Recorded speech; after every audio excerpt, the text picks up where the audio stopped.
Hello and welcome. This is the second in a three-part series focusing on nature play at zoos and aquariums. My name is Nettie Pletcher. I work with the Association of Zoos and Aquariums, and I'm going to just talk through a couple of housekeeping bits at the beginning here, and then we'll move right along to our presenters.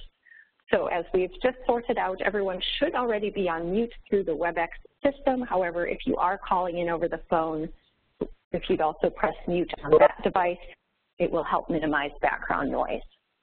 If you have a video function, you can go ahead and click that off, or we can continue to enjoy who are we seeing? Sean, you're on the screen right now. You may want to adjust your video. During the program, questions and comments can be typed into the chat box, and you're encouraged to type your questions in as they arise. And if they are not then addressed during the session itself, we'll try to answer them at the end during a Q&A. The other thing I wanted to note is that you should be able to adjust the various viewing options on your screen. So for instance, to enlarge the PowerPoint slides, you can click on those arrows in the top right-hand corner. And from that view, you'll still be able to access the chat box if you select chat from the overhead menu. Lastly, please note that the entire presentation is being recorded and will be made available for download on AZA's website. And this link will also be emailed directly to you and to everyone who registered. So you don't need to worry about trying to take tons of notes or trying to write down the video links that are provided throughout. Those will be emailed to you. Okay, moving right along. Today we're going to hear from 3 nature play experts who will be talking about making the case for nature play. Each of them will introduce themselves, starting with Janice Swaisgood. Take it away, Janice.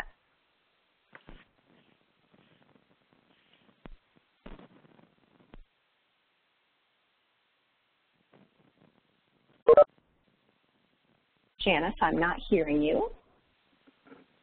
Try again. I think you need to make me a presenter. I wasn't able to advance. Let's try that again. Okay, that's great. We're up now. Okay, before I introduce myself, I just say good afternoon to everyone and give just a big picture, high-level overview of today's webinar. Thank you, Nettie, for running down the logistics of everything. And the next thing that we'll talk about are the goals for today's webinar, which are to give reasons to include family nature play in your institution's offerings that are suggested by current research and best practices. We will accomplish this through short presentations on what we're finding on the ground, including the Greenville Zoo's Nature Play Initiative and the work happening at the San Diego Zoo Safari Park, as well as a couple of other resources that you can add to your tool belt. These 2 examples from San Diego and Greenville will provide a glimpse into what's happening on the ground. And we will close the webinar today with questions and discussion from you all, the virtual audience. So feel free to type your questions into the chat box, as Nettie said, as we go along. And if we don't address them in your presentation, then we will address them at the end.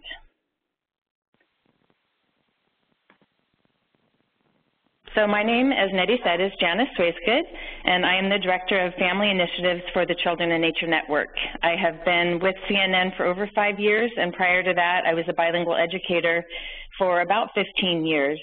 I live in San Diego. I won't talk about the weather right now. I realize some of you are not experiencing the sun that we have here, but I'm happily living here with my husband and 2 boys who adventure into our nearby nature on almost a daily basis. Jenny, I'm going to pass the baton to you to introduce yourself, and then if you could pass it to, so that would be great.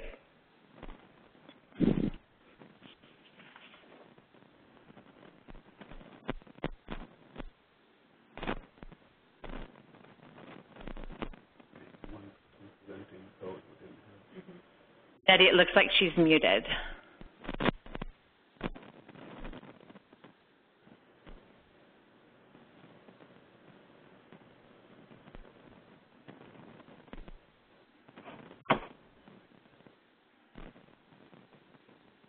Can you hear me now? Yes. I was just telling myself about myself. So my name is Jennifer. I am a program coordinator at the Greenville Zoo. And I've been here a little under 4 years now, but I've been in zoos for several more, and I love every minute of it. So I have lots of hats here, but I'm very happy to talk about our Nature Play initiatives here, and I'm excited to get started. So Sasha, I'm going to find you and make you the presenter so you can introduce yourself. There you go. Hi, I'm Sasha Stollard. I'm the education manager in charge of school programs, grant-funded programs, summer camp, and our teen volunteer program at the San Diego Zoo Safari Park. I've been with the organization for 16 years this year, and I actually just recently received my master's degree through the AZA Zoo and Aquarium Leadership Program. All right, Janet, I will hand it back to you. Great. Thank you, Sasha. So I'd like to begin today's discussion by briefly acknowledging some of the most common barriers that are faced by families to getting out into nature and by people like you who want to initiate nature play into your institution's offerings. Kids and families today face increasingly busier schedules, coupled with a barrage of technology at younger and younger ages, and far too many rigidly structured extracurricular programs to count. People also face many fears about the outside world, anything from dangerous animals and plants to the big fear of stranger danger, other people themselves. So for families in underserved communities, transportation, access to green space, and general safety are also concerns more often than not. People like yourselves who want to initiate nature play programming can face additional barriers to those. So you are charged with helping people overcome those barriers, but yet you face some yourself. So thanks again to support from the Disney Conservation Fund, the Nature Club Advisory Group that is overseeing and advising on this whole project of the Nature Play Begins, held a workshop at AZA's 2014 conference. And during that workshop, we guided participants through a variety of exercises that resulted in the infographic you see here. And I realize that it's going to be very small on your screen, but I wanted you to have a visual of it. And you can download it yourself on the AZA website under the Education tab and then Educator Resources. For the purposes of today, though, I am going to be calling attention to a few of the programming barriers. One is administrator buy-in. I've called that out for administrators, but really all people involved should understand the whys of nature play and the critical implications that it has for today's society and tomorrow's as well. Nature play programming augments zoo and aquarium missions. It supplements attendance, and membership, and can even impact donations. There are costs involved as well. Funding can be a real barrier. The two case studies that we have today with San Diego Zoo Safari Park and the Greenville Zoo are going to talk a little bit about how they address those. And I would encourage you to explore opportunities for community partnerships and sponsor potential as well. Staffing can be another barrier, but Jenny and Sasha are also going to address that, which includes integrating existing staff and volunteers into the programming. Liability is another issue and an obvious concern for everyone involved. We live in a very litigious society, unfortunately, with hovering parents who, at times, it seems, wish they could wrap their children in bubble wrap. But once we're able to step back and calculate what the real risks are and communicate well the risk-benefit ratio, most people seem to relax, including management departments, which I believe Sasha is also going to talk about. But as you're talking to parents and educating them as to the importance of all of this nature play stuff, it usually doesn't hurt to gently and diplomatically remind them that there are inherent risks in all of life, and anything from getting into the car to playing on the soccer field, and that it's important for kids to learn to take appropriate risks and learn from the consequences of those, both good and bad. We kind of can't see it on the screen there, but communication with parents is another is another concern for some folks, and I'm going to address parental expectations. Again, Jenny and Sasha are also going to share some of their tricks here, but I believe that it is of critical importance to educate parents and everyone in the family, really, about why nature play is important, along with ways, times, and appropriate places to engage in nature play. So the end result of all of these barriers, coupled with everything, along with the family barriers I called out in the beginning, seems to be, in generalized terms, because there are certainly exceptions, an overstressed, overworked, overscheduled population that is disconnected from the natural world, and in many cases each other as well. So I'm sure most of you have heard of Richard Louv. He is the author of Last Child in the Woods. And in that book, he coined the term nature deficit disorder to describe this disconnect that children and adults suffer from. It's really, nature deficit disorder is really just a description of the human cost of alienation from nature. And it is, of course, not an official medical diagnosis, although he has advocated for it to be. The next thing I'd like to call to your attention is an interesting study by the American Academy of Pediatrics. So in recent years, with schedules becoming more busy and academic expectations on children growing increasingly stringent, after-school playtime is becoming more commonly replaced with structured activities and extracurricular programs. This is resulting in children having less free time to play and explore the world on their own and just be kids. And according to this report by the American Academy of Pediatrics, this may not be entirely healthy for children.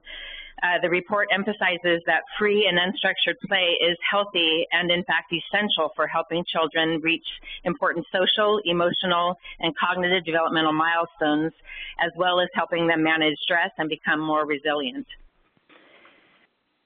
In addition to the American Academy of Pediatrics, we have the CDC, the Center for Disease Controls. They recommend that kids be active and play as well, typically outside. And I'm wondering how many of you know the number of minutes per day the CDC recommends that children and adolescents engage in play. I'll give you a hint. The American Academy of Pediatrics has the same recommendation. So out of curiosity, if you could type in your guess or your response to that in the chat box, that would be great.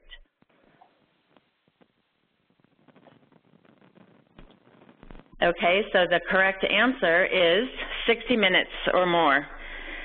Some studies have indicated that children and adolescents get as little as 30 minutes per week, or just over 4 minutes per day on average. Which is shocking to me and to those with whom I've shared that statistic before. But there are additional studies from the Kaiser Family Foundation that found that children between the ages of 8 and 18 are spending at least 6.5 hours a day plugged in electronically, which comes out to more than 45 hours a week.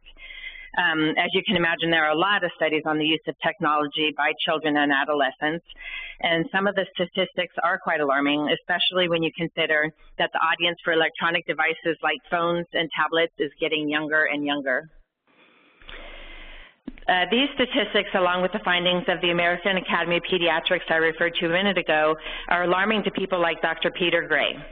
He is a play researcher who studies from a biological evolutionary perspective and is interested in the function of play.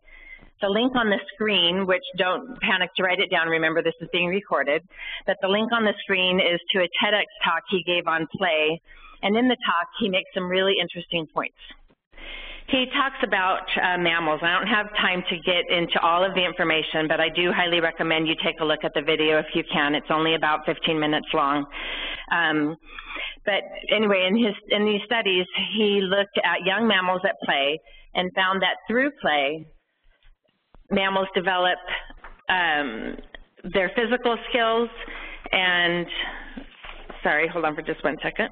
They also learn to socially get along with their peers. They develop their emotional skills. They learn cooperation and how to negotiate with their peers, just similar to how humans do. And they also learn to take appropriate risks through play. Another interesting thing that he talked about is that play deprivation results in mammals becoming socially and emotionally crippled. This comes to play particularly when they face novel situations and when they're placed with unknown peers. They also display heightened aggression in those same situations, which is interesting if you think about the parallels with the human development, and we are, of course, mammals. Which brings me to the closing thought here, and that's one of the most interesting conclusions drawn, that in mammals, the larger the brain is, the more play it requires to fully and appropriately develop. And this obviously isn't news to you. Which mammal has the largest brain? Humans do. And so they play far more than other mammals in the process, both longer into life and at play. Dr. Gray, among many other scientists and anthropologists, would argue even that play is necessary for human development. So again, we don't have time to watch the video, but I do recommend that you take the time to go back and do that if you are able. So why prioritize nature play? I've given you a glimpse of what research indicates is important for children in terms of play and activities, and I'm going to finish up my part of the webinar by quickly going over more suggestions and findings from research. Nature play is known to increase self-esteem and improve psychological health. Children also learn self-discipline and tend to be more cooperative.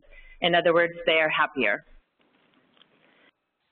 We learned from Dr. Gray and others that research indicates that when kids who spend more time outside tend to be more active, are less likely to be overweight. Nature play also fosters the achievement of developmental milestones in children. In other words, kids who spend more time playing outdoors are also healthier. Kids who spend time in natural settings tend to become critical thinkers and problem solvers also. They do better in school and develop executive function more readily than children who only spend time on manufactured playgrounds or have no time for free play outdoors at all. Additionally, those kids whose time is less structured are better able to reach their own goals. In other words, they are smarter. When kids engage in unstructured outdoor play, they are more inclined to invent games and engage in imaginative play. They explore with their senses, they create new ideas, and they learn to negotiate with peers to find creative solutions to challenges. Least Park's nature play is a fantastic way to see many of these characteristics in action. And we see improved creativity with kids who have unstructured play time outdoors. I already touched on executive function a second ago, but when I talked about improved cognitive function, but I really want to call it out again because in general, we're seeing a downward trend in the development of executive function in kids. They're developing it much later in life is the trend that we're seeing, and that is of concern as well. And we know from research that it suggests that executive function does develop earlier for children who do engage in unstructured outdoor play. Researchers have also found that engagement with wild places in childhood have had a significant positive effect on adult environmental attitudes and behaviors. And that also, when coupled with a caring adult or mentor, which could be a teacher, a parent, a friend, one of you, etc., the effects are even greater. So I think that we should all be proud so much of what we do, especially when it comes to our work with families and kids. We know that you are cultivating the next generation of environmental stewards. So what you do with kids and families really does make a difference, and I think that's kind of a big deal myself. So kudos to all of you for what you are doing.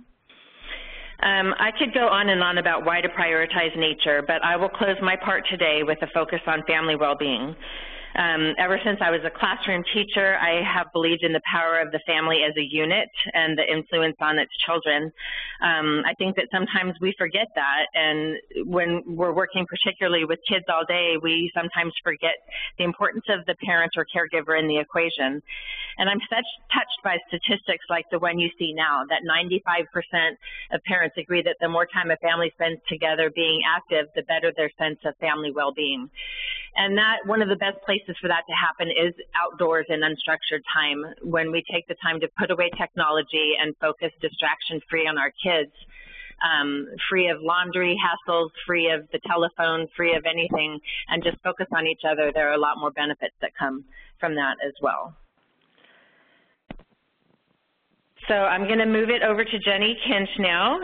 Speaking of a big deal and working with Environmental Stewards of Tomorrow today, I would like to let Jenny give you guys a real-life example of family nature play in action.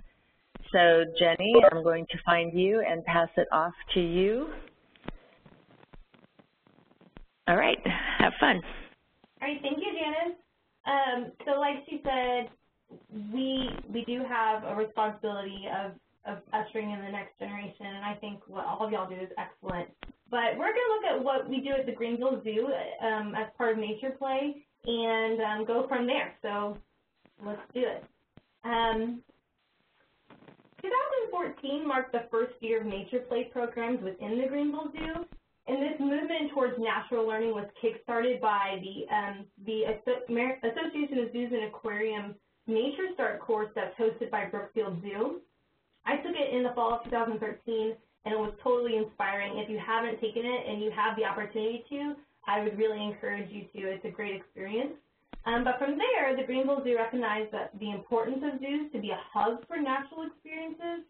And then with these programs of nature play, we strive to foster empathy and love of nature in young children so that we can have environmentally conscious policymakers tomorrow. And we want them to experience a better overall well-being. So we work toward these goals by integrating more natural activities into our current programs within the zoo, including our early childhood programs like Zoo Tots and Saturday Safari, a lot of the programs that you guys have. We incorporate into our zoo camps. We are, thank you to the Nature Play at Your Zoo and Aquarium grant, we were able to build a natural play space within our zoo called the Nature Nook. We publish a weekly inspirational blog called Naturally Wild Greenville. And then we even reached out into the schools in our county to where we do nature play workshops for teachers as a professional development option for teachers to get credit for their recertification, which was a really big milestone and a great community partner. So while we do a lot of that stuff, I want to focus primarily on our family nature clubs, what Janice was talking about earlier. Ours is called Greenville Zoo Nature Play. It's a free club to join.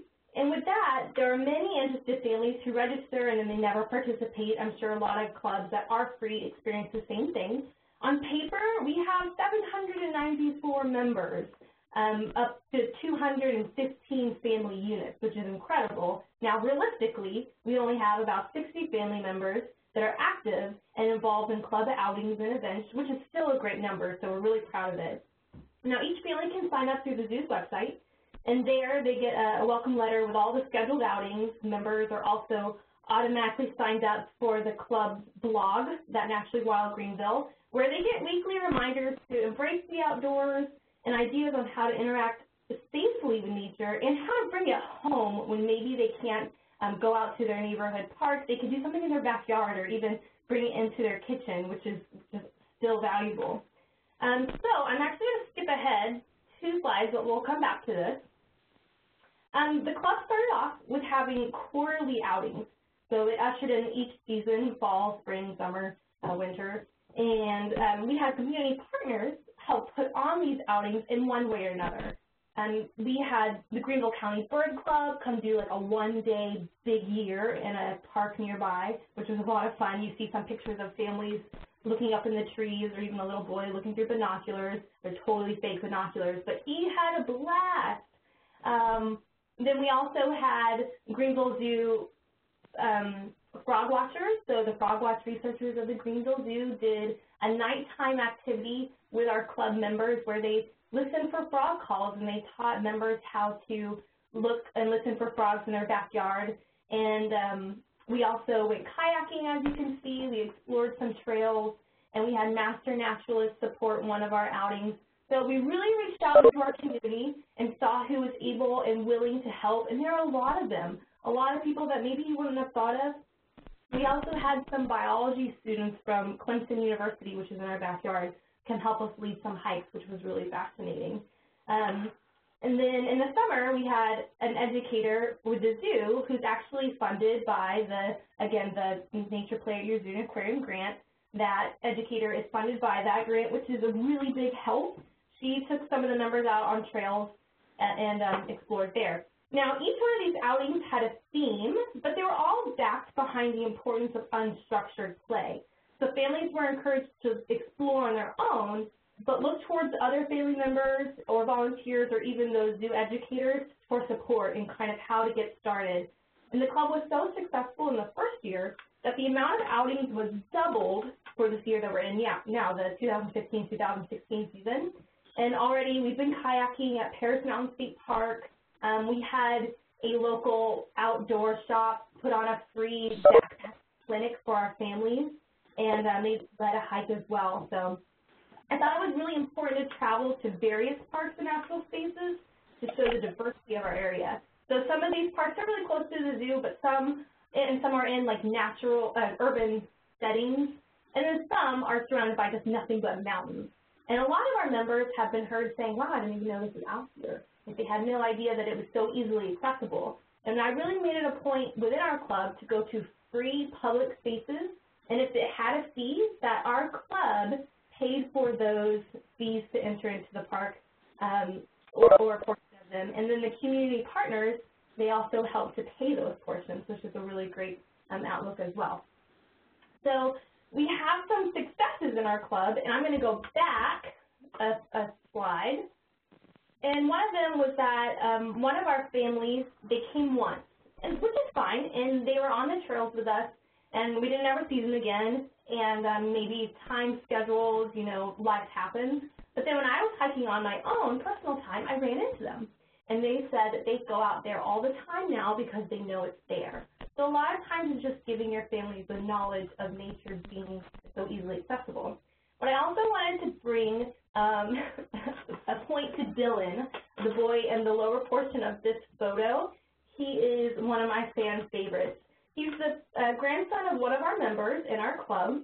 And on his first outing, I remember that he was mad that his iPad didn't have Wi-Fi in the woods. And he became stressed when a little girl kept running ahead of him. And I saw that he and his grandma bickered a lot, and they argued, which I thought was so strange. Dylan seemed frightened of nature. I'm sure a lot of you guys see these similar traits in kids nowadays. He was scared of a snake, which wasn't, you know, unreasonable, but really became discouraging for me was that his grandmother told me she couldn't get him outside because he was afraid to get dirty, which was really shocking to me. But now, after coming to Nature Club outings for about 2 years now, you can see that Dylan is well past that fear of dirt, and he's collecting literally a cup of dirt to show me. And it was really exciting to see him climbing trees, and he caught a bug, which his grandmother was thrilled about. But let's see.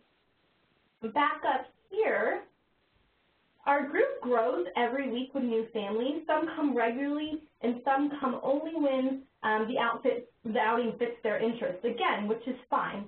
And we do just want to open that door to them, and they take the next step.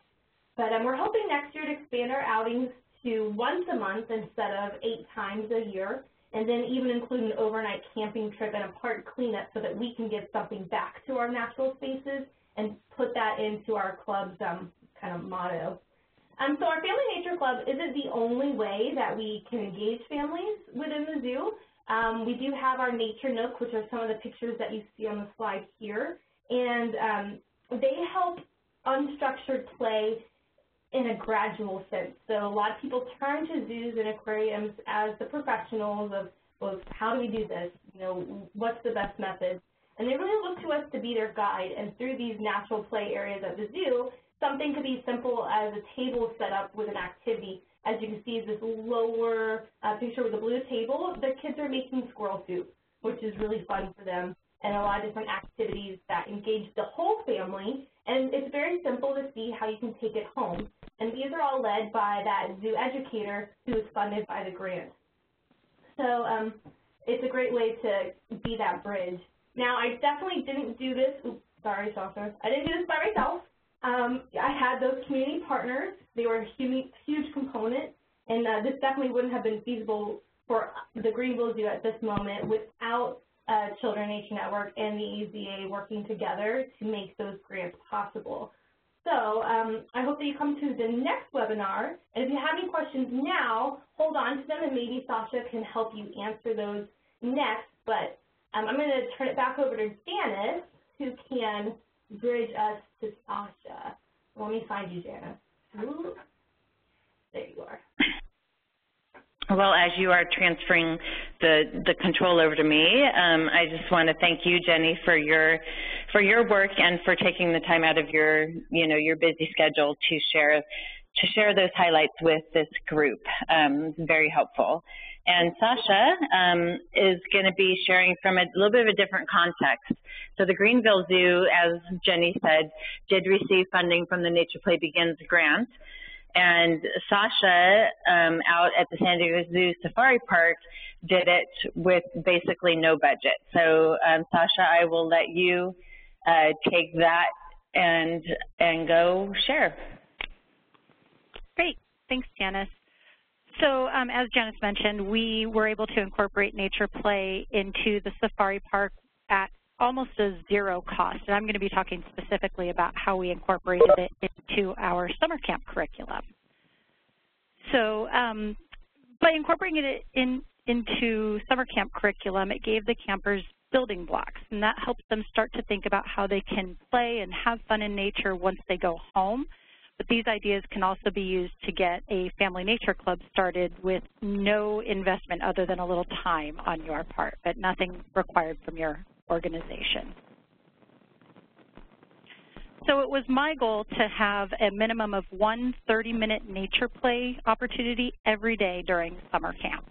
And we committed to it just by writing it into the schedule. We don't have a really strict curriculum that we follow for summer camp.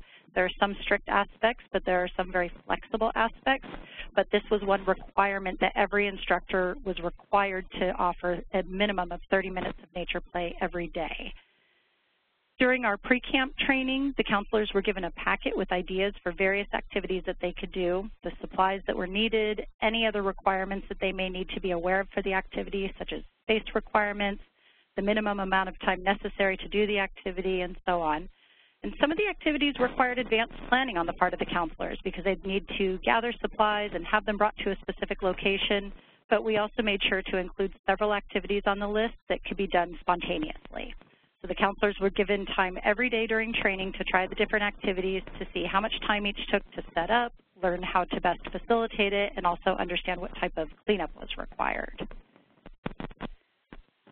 On camp days, the counselors could choose any of the nature play activities they felt were appropriate. It was never dictated to them which activity they had to do. So as they got to know the group better, they could tailor the activities to those that the campers really seemed to enjoy. And although they were told they could shoot for a minimum of 30 minutes of nature play each day, many actually ended up doing much more than this once they felt comfortable with the activities. They were told which activities on the camp schedule were required, as I mentioned, and they were also told which activities were flexible, so they knew where they could fit in extra nature play if they wanted to do so. Nature play also helped the counselors build their bag of tricks, as we say, kind of those go-to activities. As you know, working with kiddos requires a lot of flexibility, especially when you're running a summer camp, because you need to keep them engaged and excited all day, sometimes up to 8 hours. So it's pretty easy when you're doing an animal presentation or a behind-the-scenes tour because that's very exciting for the children. But we've all seen that kind of gaze that falls over the groups when they aren't interested in the activity that you thought would be super fun, or when the person, maybe the person doing the animal presentation is running late and you have to fill some time. Sometimes it's too hot for what we had planned, and there's a million other reasons why we might have to switch gears right in the middle of a planned activity. So this is another place that we used our nature play packet. If the counselors decided that they needed to veer away from the planned schedule for any reason, they could pop in a nature play activity in place of the planned activity, and it was a great way to help them add to their bag of tricks. Especially on hot days, it was a great option to be able to let the campers go to the petting corral and get some hands-on time with the animals. You could lay in the shade and create pictures in the clouds, or you could also go sit and just create some stick and leaf animals if you'd like. If the animal presentation is late, they can look for specific colors in the surrounding plants or talk about what it might be like to be a bird in the trees above. And these are often things that the counselors already do, but especially for new counselors or counselors who use songs constantly to fill the gaps. this list can give them some guidance and some support in trying to incorporate nature play instead of just songs. Songs are great, but I feel like this is a really good way to incorporate nature play and help the kids get used to just filling that in as they're bored, as they're looking outside, as they're looking for something to do. If you attended the webinar on developmental appropriate activities last month, you know that you can't successfully do all of the nature play activities with every age group. So it's really helpful if you provide your staff with a list that's broken up either by age group or maybe even by camp, whichever would work better for your situation, but breaking it down so they know which activities work best with which age group. So the crux of it is, how did we do it at a zero cost? As I mentioned, I compiled a list of nature play activities in advance, so that was my time. And the counselors didn't have to use their training time to do that research and find all of those activities. What we did is we added time for them to practice the activities into our existing training schedule. And for us, we were able to just adjust the training to fit it in without adding additional time, so it didn't cost additional labor. But of course, you'd have to look at your own training to see if that's possible. And it didn't really take all that much extra time, maybe about 30 minutes each day for 5 days. And then, of course, throughout the summer, they got better and better because they were practicing every single day with the campers. We also attempted to create a Pinterest board so we could share our ideas and our inspiration with each other, and in all honesty, none of us in this department are much on Pinterest, so it didn't really get off the ground until after summer. Then we all started to use the board a little bit more, and I think this coming summer we'll be using it even more. But AZA Animals does have a Pinterest board. It's called Nature Play Activities if you're interested, and there's tons of information on Pinterest, many boards that are all geared towards nature play. So the supplies were where we needed to get creative when it came to doing it at no cost. And fortunately, here we have a great horticulture department. They were more than willing to give us buckets and buckets of their discards. So there were sticks and leaves and pods and all sorts of cool stuff. And they'd surprise us every week with new things that they had cut. And the horticulture department really enjoyed it also because they would see the kids playing with the items throughout the day. And if you don't have a horticulture department, or if this just isn't possible for some other reason, you may want to consider calling your local nursery or garden or landscaping company, because they may be more than willing to donate those items. I'm sure they'd be very happy to have kids playing with the things that they don't need anymore. So another thing that I wanted to mention also, we have a local grocery store here. It's actually, they're all over the place, but I don't know if they are where you are. It's called Trader Joe's, and they were willing to give us boxes and boxes of old flowers that were no longer fresh enough for them to sell. So they added a really amazing and beautiful dimension to our activities, and then also having items like fabric and twine are really good. Our volunteers donated many of the materials that we used because we kind of go through them quickly. They get torn and different things happen throughout the summer. So if you just ask your volunteers, or if you ask your staff if they have any of those discards, that's a really good way to get things at no cost to you as well. So to help connect all of this to the idea of family nature clubs, we wanted to get buy-in from the parents regarding nature play. So obviously the campers are at camp having fun, but we want the parents to get involved as well. So to help bridge that gap between what happens at camp and what the campers do once they get home, we wanted to make sure that not only the campers felt comfortable and excited in nature play, but also the parents did. So going into it, I had some concerns about how we would communicate that to the parents, that we're going to be playing outside and they're not all going to be animal presentations and behind-the-scenes tours, and they're not going to be coming home with tons and tons of crafts, because they're going to be doing nature play instead of some of those activities. So we wanted to make sure that the parents got some information. And what we would normally do is we would send home this little slip of paper of kind of what we did today, and it facilitated conversation between the parent and the camper once the camper was on the way home, so that when the parent said, "What did you do today?" the camper didn't say, "I don't know, I don't remember." I mean, we all know how that is. They're exhausted at the end of the day. So this little slip of paper just facilitates that conversation. What we ended up doing is we ended up adding, on day one of a 5-day camp, we added a line at the bottom, actually 2 lines on the first day, and it just talked about why nature play is important, a little introduction. And then on days 2, 3, and 4, we would send home just a quick nature play activity that the campers could do once they got home, or a resource that the parents could use at home. And then on the last day, we let them know that they could join a family nature club locally so that the whole family, not just the camper, can have fun in nature. And one last note that helped to get the parents pretty excited about how intentional these activities were and how important these activities were is that we have photographers here on site. And the photographers take pictures every day of our guests, and the guests go and they buy the photos at the end of the day. But we had the photographers follow our campers, and we specifically asked the photographers to come and photograph nature play. Those were some of our most popular pictures that the parents purchased at the end of the camp. So it's a really good way to get the parents excited and the campers excited. But if you don't have photographers on site, you can still do this. You can have your camp counselors take some pictures and just email out a few pictures at the end of each day or at the end of the week, and it still gets the parents excited and gets to see the campers playing out in nature. So either way, it's easy to get the parents excited in seeing how the campers are reacting and engaging with the activities. And it may also give the parents incentive that they need to spend time in nature with their kids, hopefully even joining a family nature club.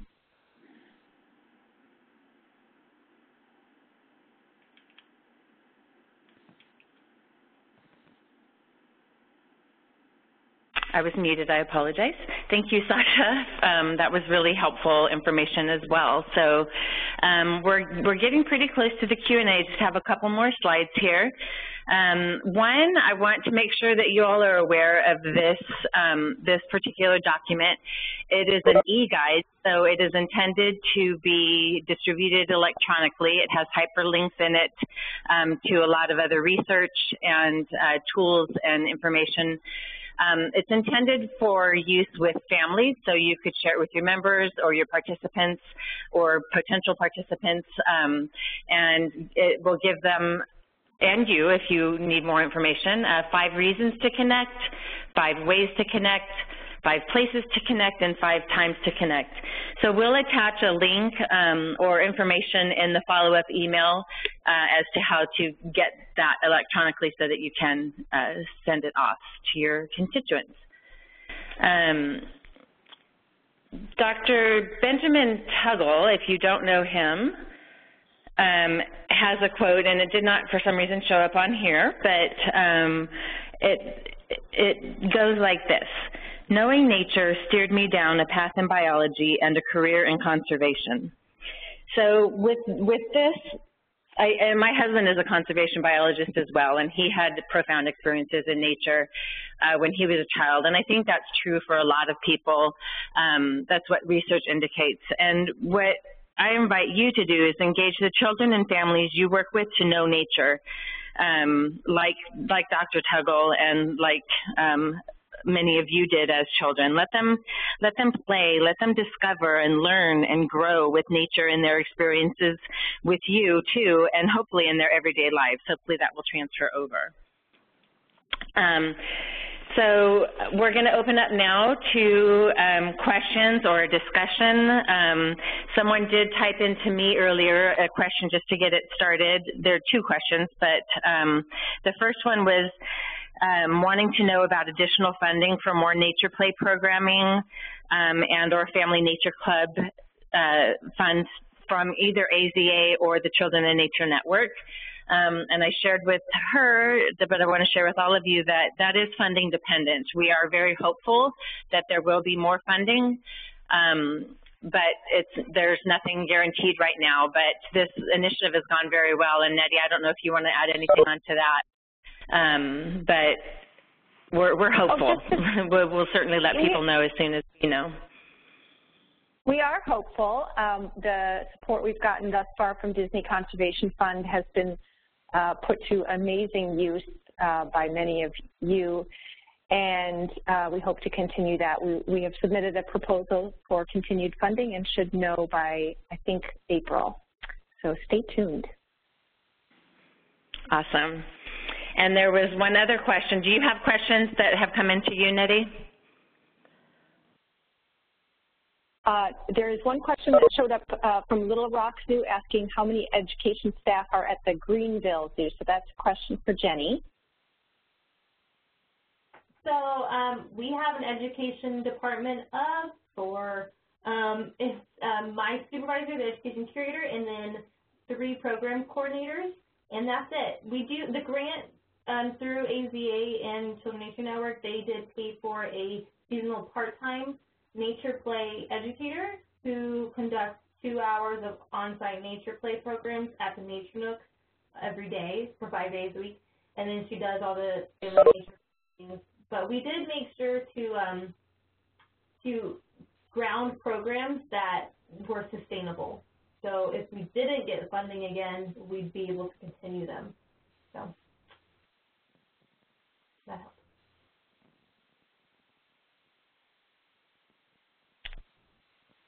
If other folks have questions, you can go ahead and pop those into your chat box. Make sure you type it, send it to everyone so that we can all see those questions as they come through. And I did have one other one while we're waiting for other folks to type in their questions or comments, that they're wondering about working with different age groups, and particularly the tweens and teens, and engaging them. Sasha, I believe that you work some with teens. Do you want to field that question? Sure, yeah, and I actually got that question privately as well, so that's perfect. What we've done a few things. So because we offer middle school and high school camps, and we do nature play with those campers as well, one of the things we do is we start off with a little bit more of a guided activity. They just seem to be used to that. It seems to give them some permission to think outside of the box when there's a little bit of guidance. So we will often give them loose parts, and we'll do an animal presentation, and then we'll say, take these parts and build a house for one of these animals. You know, what do you think the house would look like? What do you think they would need? How do you think they would build it based on, you know, what the animals have available to them?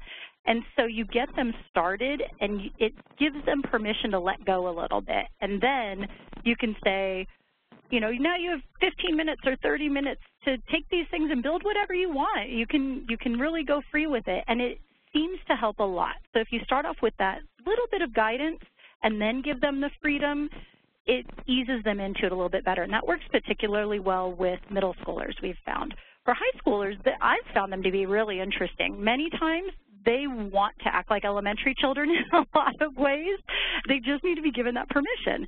So what we do is we actually train our teen volunteers. They're called Conservation Corps. We train them to facilitate nature play, and we do it one weekend a month here at the park, and then we also do it all through October for our Kids Free Month. And they love it. And as long as the guidelines, when you're having them facilitate, the guidelines have to be set that they actually need to facilitate more than they're paying attention to their own projects, then that helps a lot. But just like with the middle schoolers, once they're given permission and they notice that everyone is sort of doing it, they're not the only ones, then they seem to be able to let go and they really have fun with it. So as we all know, you want to be cool when you're that age group, and you just help make it cool. And you have to do it too. You can't just stand and watch, otherwise it's not cool. So you have to get in there and get dirty as well. Thank you, Sasha. I see another question on here about, do the majority of your nature clubs run by your site? Are the majority of your nature clubs run by your site, or are you partnering with your local family nature clubs? And I will say, as we're letting this run around in their heads, next month's webinar is on family nature clubs, so that it's going to be all about family nature clubs, and that is going to be on March 15th, I believe, same time, yeah, same noon Pacific time, 3 o'clock Eastern time on March 15th. So we will be having more information there for that, but in the meantime, do either of you want to?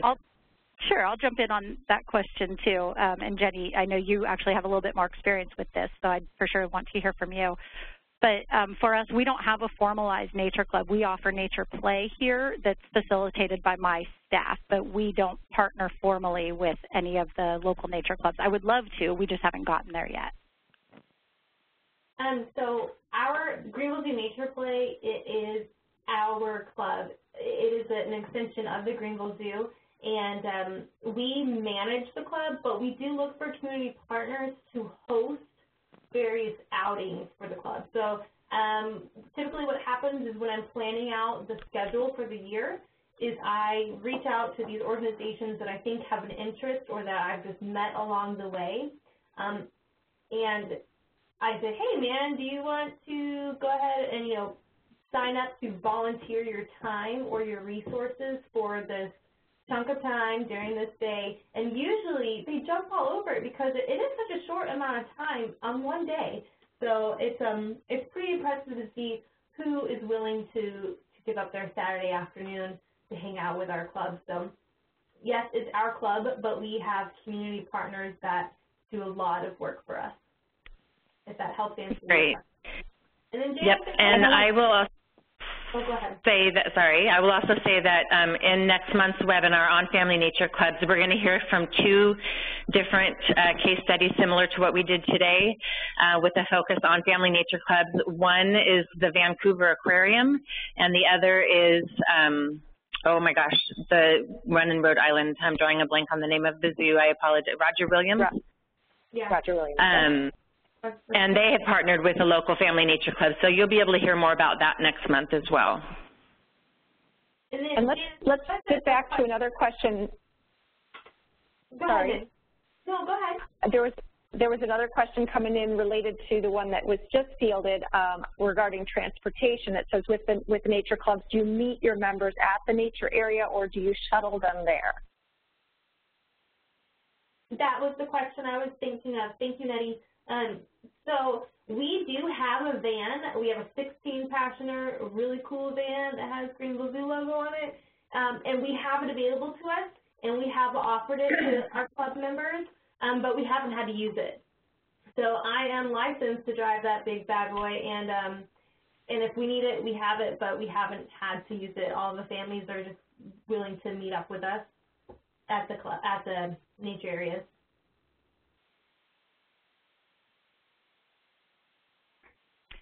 And we actually, the only off-site things that we do are with our teen volunteers, and they're more of a dedicated group that they commit to us semester by semester. So we do actually shuttle them if they need a ride, but we also meet them there. But we don't do off-site nature play for the general public.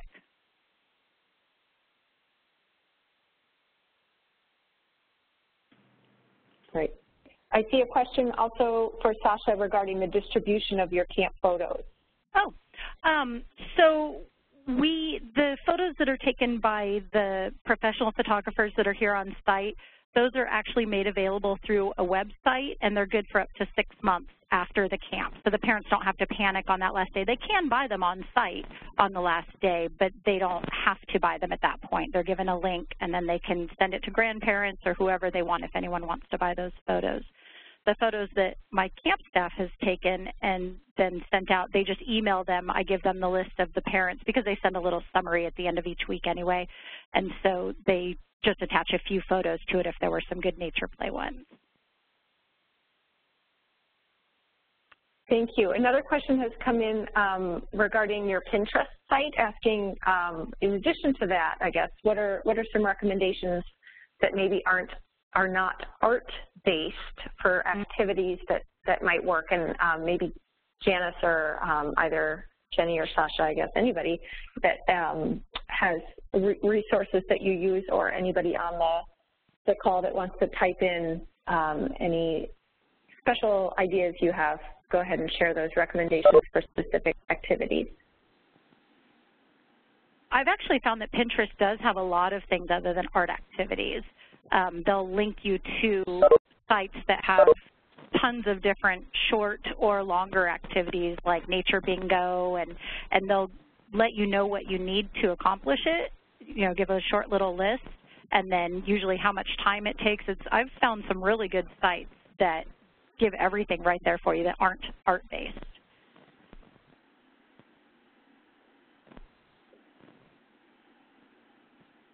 I was going to say, I know we need to wrap it up here in just a second, Nettie, but I was going to say one of my favorite all-time nature activities for unstructured play is Loose Parts Nature Play that Sasha did a really good job of describing, and Jenny has elements of that in her at her location as well.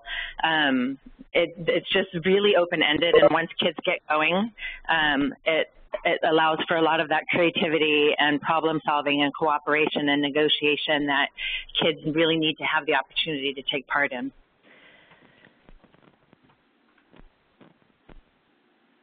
Great. Well, let's wrap up with the very last question, which should be a quick one. Looks like this one's for you, Jenny, about the Nature Club. It says, how close is the next Family Nature Club to the zoo? In other words, do other nearby organizations offer similar programs? I don't know if that's like, do you have competition in your area, or how does that work? Yeah, so according to the Children Nature Network, where you can look up different Family Nature Clubs, there's no other one in South Carolina, which is how we identified it as a need. So there's not another club around. But some of the organizations that we do partner with, the first one that comes to mind is Paris Mountain State Park. They do have an education department that leads hikes and things like that, but that's typically for school programs, and you do have to pay for those. So as far as unstructured play family club, I don't think that there is anything within that 20-mile radius that would be considered competition, but we do have a great community connection with everybody. We work well with all the organizations in our organization.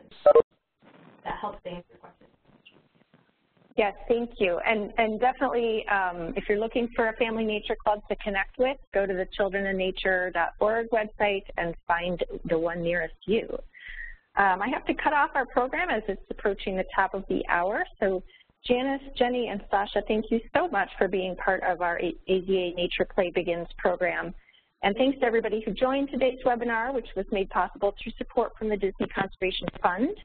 As mentioned, AZA is hosting another free webinar on nature play in March, and if you haven't registered for that one yet, you can email Heidi Ferris, who has been coordinating the communications about this one, to get the link. Thank you also for bearing with me on the technical side, and I think now it is time to power down and go play outside. Cheers, everyone. Great. Thank you.